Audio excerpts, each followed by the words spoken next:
Hello everyone, welcome to our channel. आज निफ्टी ने काफी हद तक स्ट्रेंथ दिखाई, लेकिन बैंक निफ्टी में अगर देखा जाए तो बैंक निफ्टी दिन भर एक पॉज में रहा था और एक ही बहुत छोटे प्राइस रेंज में बैंक निफ्टी ने ट्रेड किया है और करीबन मूवमेंट ना के बराबर बैंक निफ्टी में हमें मूवमेंट दिखाई दी।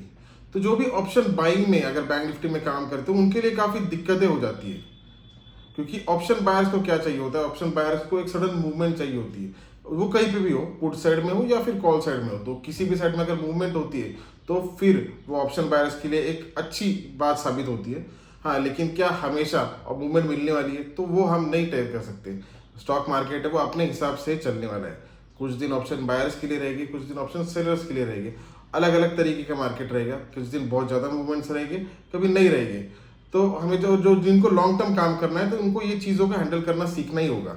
और क्या ये पॉज एक शांति थी जो आने वाले तूफान के लिए या फिर आने वाले बिग मूवमेंट्स के लिए वो रेडी खुद को प्रिपेयर कर रहा था? क्योंकि अभी काफी बड़े बड़े ऐसे फैक्टर्स हैं जो स्टॉक मार्केट पर इन्फ्लुएंस होने वाले हैं।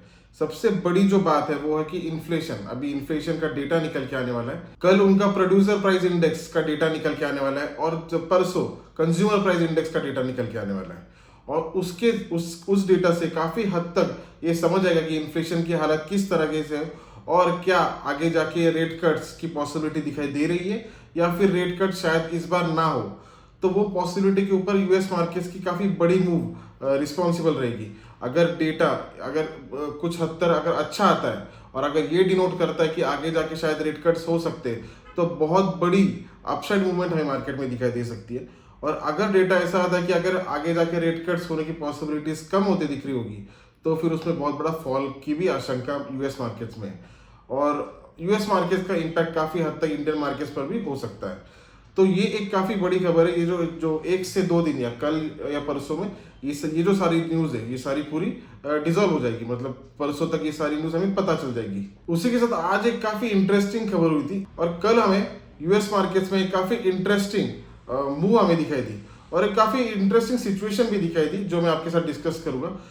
आपको अगर गेम स्टॉप के बारे में पता होगा तो गेम स्टॉप एक शेयर था जिसको 3 साल पहले कुछ जो रिटेल इन्वेस्टर्स ने बाइंग की थी और उसको 1000 टाइम्स बढ़ा दिया था। मतलब और वो सारे रिटेल ट्रेडर्स थे और बड़े बड़े जो इंस्टीट्यूशंस थे तो इंस्टीट्यूशंस वहां पे शॉर्ट कर रहे थे उस ट्रेड को और रिटेल लोग बाय कर रहे थे। उल्टा खेल हो रहा था कि इंस्टीट्यूशंस बड़े शॉर्ट कर रहे थे और रिटेल लोग सब मिलके बाय कर रहे थे और लिटरल 1000 टाइम्स वो स्टॉक ऊपर निकल गया था। और उसके बाद में काफी बड़े बड़े इंस्टीट्यूशंस को काफी बड़े बड़े लॉसेस हुए थे। यूजुअली क्या होता है कि बड़े बड़े इंस्टीट्यूशंस रिटेल वालों का पैसा खाते हैं, लेकिन यहाँ पे उल्टा हो गया था। रिटेल वालों ने इंस्टीट्यूशंस को डुबा दिया था। इतना बड़ा और इतनी बड़ी राइज उस स्टॉक में हुई थी, लेकिन उसके बाद में उस जो जिसने ये किया था तो उसका आज सुबह एक ट्वीट आया था और काफी नॉमिनल एक ट्वीट था जो कि उन वो चेयर पर बैठा है और उसके बाद में थोड़ा हद तक एक रेडी मोड में या फिर एक रेडी मोड में आया है। ये उस ट्वीट में दिखाया गया है, बाकी कुछ लिखा नहीं गया, बाकी कुछ भी नहीं गया है।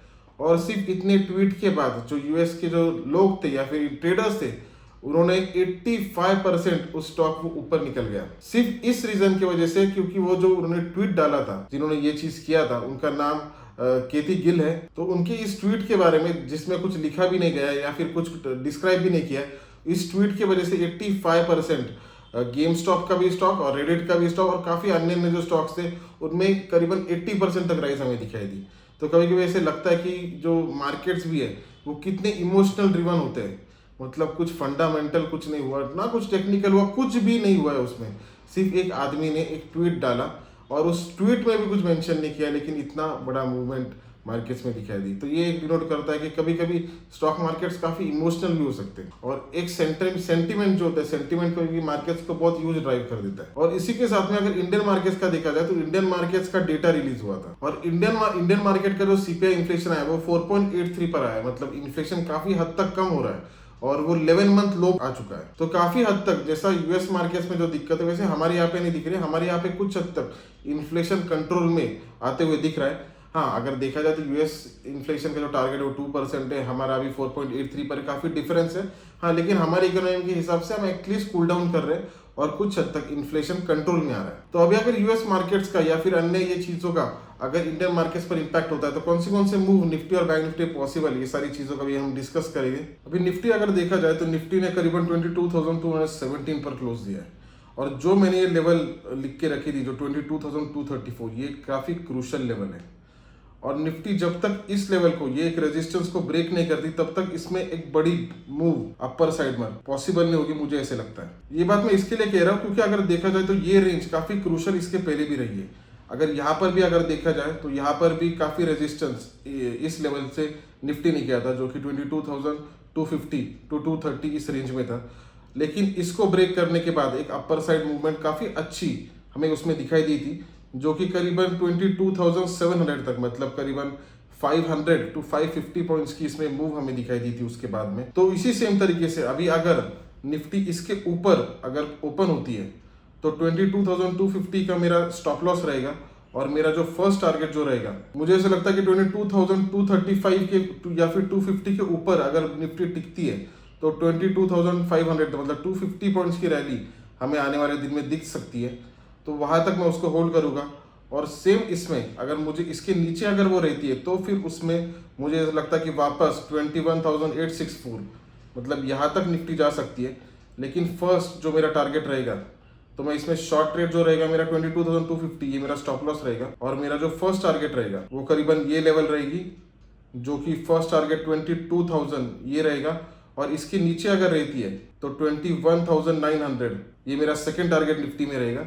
वो इसके कारण है क्योंकि आज मेरा ये सोच था, क्योंकि मैं आज इसको वॉच कर रहा था, मुझे ऐसे लग रहा था कि अगर इसके ऊपर अगर क्लोज होती है तो फिर मेरे लिए काफ़ी कुछ चीज़ें क्लियर हो जाती थी, लेकिन इसने एग्जैक्टली वहाँ पर रुकी है।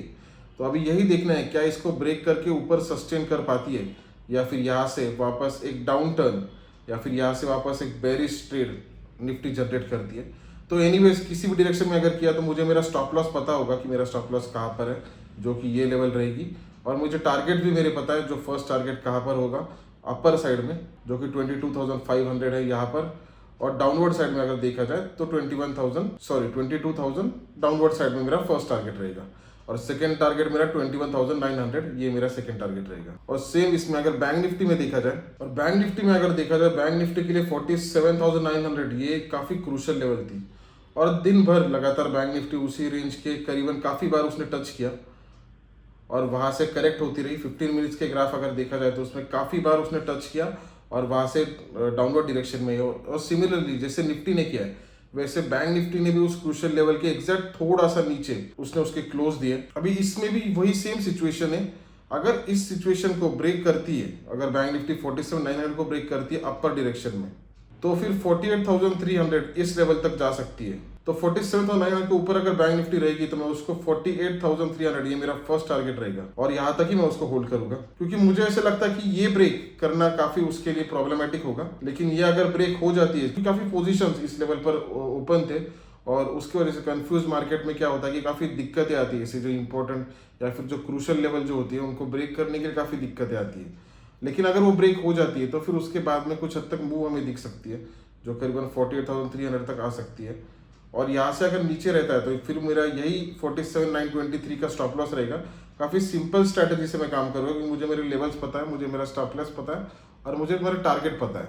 मैं अगर लूज करूँगा तो मैं कितना लूज करूँगा, और अगर मेरा गेन होगा तो फिर वो कितना होगा। तो मेरा जो टारगेट रहेगा वो करीबन 47,400 डाउनवर्ड डायरेक्शन में, ये मेरा टारगेट रहेगा और मैं इस लेवल तक होल्ड करूँगा। तो ये सिंपल रहेगा। अगर अपर साइड में मेरी मूव अगर मुझे इसमें मिलती है तो 48,300 तक मैं उसको होल्ड करूँगा डाउनवर्ड साइड में।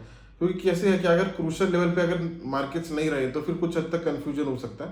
लेकिन अगर क्रूशियल लेवल से है तो हमें पता है कि अगर ये जिनके स्टॉप लॉसेस काफ़ी लोगों ने याद पे पोजीशंस ओपन की करके रखी होगी, और 47,900 या फिर 48,000 अगर ब्रेक हुआ तो फिर काफ़ी वो पोजीशन स्क्वायर ऑफ हो जाएगी और उसके बाद में फिर नई पोजीशन उसमें बनेगी।